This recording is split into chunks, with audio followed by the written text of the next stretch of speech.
Bienvenue pour cette petite réflexion autour de la paracha Tetzavé, paracha que nous lisons ce Shabbat. Je suis un petit peu désolé, enfin désolé pas, je ne sais pas, pour le fond d'écran. J'ai conservé le fond d'écran que j'ai utilisé tout à l'heure pour la lecture de la Megillah de Purim. Donc bienvenue, enfin re-bienvenue à ceux qui étaient avec nous tout à l'heure, bienvenue à ceux qui nous rejoignent. Alors, la paracha Tetzavé est toujours intéressante parce qu'elle est toujours autour de Purim. Et c'est une paracha qui est quasiment tout entièrement consacrée aux vêtements sacerdotaux, les vêtements que portaient jadis les Kohanim, les prêtres.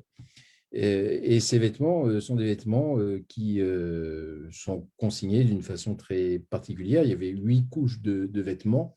Donc, c'était vraiment une tenue d'apparat très, très lourde, très imposante, très, très belle, et qui était là pour, au fond, aider les Kohanim à servir leur fonction. Et dans le service de cette fonction, il y a beaucoup de détails qui sont ici donnés, et on peut se demander pourquoi, au fond, les Kohanim devaient être vêtus de la sorte. Enfin, il y a quelque chose qui ressemblerait presque, puisque nous sommes un soir de Purim, qui ressemblerait presque à un déguisement. Mais ce n'était pas du tout un déguisement. C'était une tenue, nous dit-on, l'irvod ou le tiferet, à la fois pour l'irvod, pour honorer, ou le tiferet pour la majesté, pour le côté merveilleux de la chose. L'irvod, c'était pour honorer quoi? Pour honorer qui? Alors, bien entendu, pour honorer Dieu. Il est évident que les Kohanim qui étaient amenés à recevoir comment dit-on, les sacrifices devaient le faire avec beaucoup de respect, jusque dans leur tenue vestimentaire qui avait la plus grande importance. Et puis au-delà de cette tenue vestimentaire, il y avait le fait de s'honorer, d'honorer Dieu, mais de s'honorer également soi-même. Et je crois qu'on a chacun conscience qu'en fonction des vêtements que l'on porte, on n'est pas exactement la même personne. Ce n'est pas une question de déguisement, à vrai dire, mais l'on sait très bien qu'il est des occasions où l'on estime qu'il nous faut nous vêtir d'une certaine façon pour honorer la personne que nous allons rencontrer, mais également pour nous honorer nous-mêmes.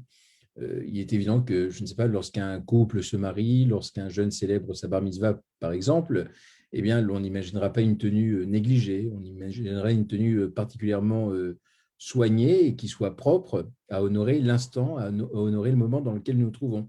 C'est ainsi que pour le Shabbat, eh bien, l'on nous demande de faire un effort particulier, de nous vêtir des plus beaux habits que l'on peut avoir, et en tout cas de réserver ces habits pour le Shabbat. En français, on dirait s'endimancher lorsqu'on s'habille d'une certaine façon, et qui est bien sûr une référence à la sainteté pour les chrétiens du dimanche, et que ce jour-là, on s'habillait d'une certaine façon.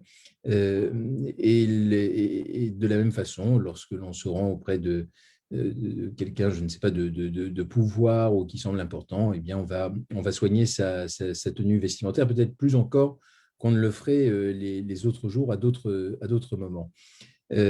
Donc, l'irvod ou le tiferet.